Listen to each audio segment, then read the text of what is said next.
Show you how to cook some soft shell steamers. They're also called long necks in some areas.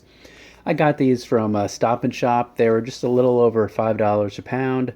Ended up getting 1 pound. So what you want to do when you get these, they are taken out of some very muddy, sandy areas. So what you do is you let them sit in some salt water, about a third of a cup of salt,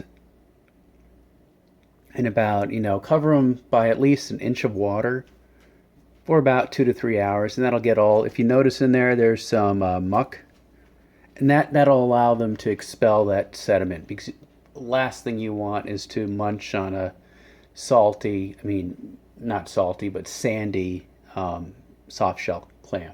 So I have the clams here. They've sat for a good 3 hours. Washed them off. Have them in a little pot. What I'm going to do is we're going to steam these today, and it does not take but very long to do. What you do is you go ahead after they've sat for a couple hours, again in the refrigerator with 1/3 of a cup of salt per quart of water.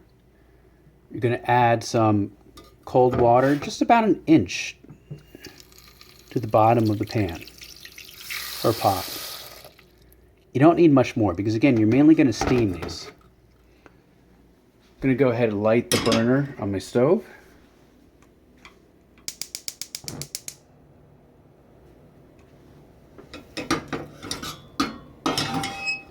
Now, what I do, which is kind of interesting, I have some Afghanistan saffron. All right, you cannot get this.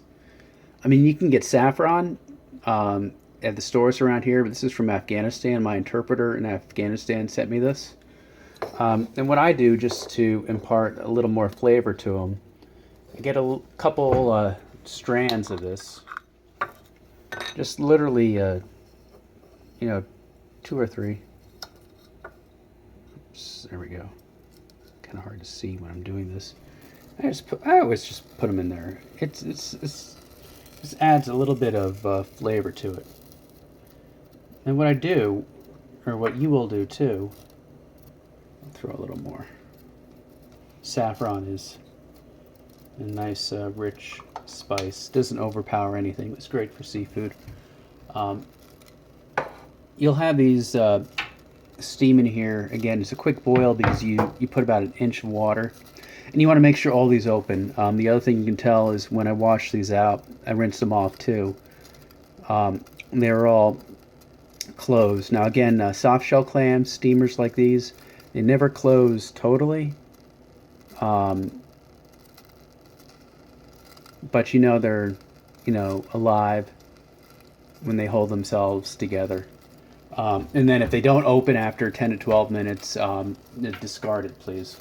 You don't want to get sick. All right, so what I'll do is I'll put a cover over it. It doesn't have to fit totally tightly, but you want to cover it so the steam stays in, because it's really the steam that cooks it.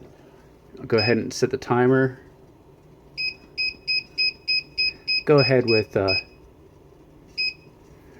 I'll go with 11 minutes. I had it in about a minute before. And then after this, we'll go ahead and see how they are.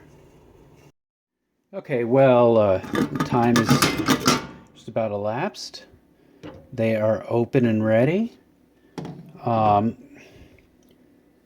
the other thing I didn't mention before, but while they were boiling, I went ahead and microwaved some butter. You can clarify it if you want, and that just means separating some of that stuff.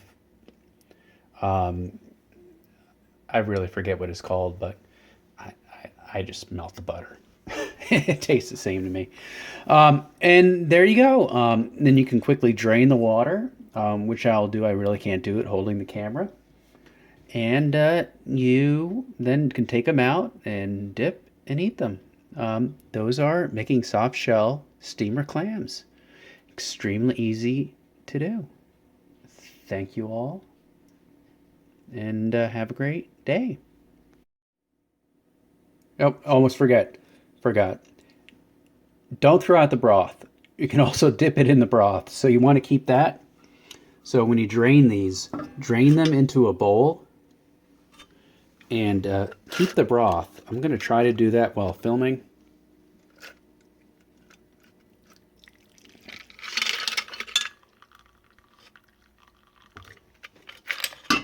All right, there you go. There you have some camera lens is kind of fogged up, but you get the nice steaming broth where you can dip the clams in, and then you also have the butter. So do not forget that. Save the broth.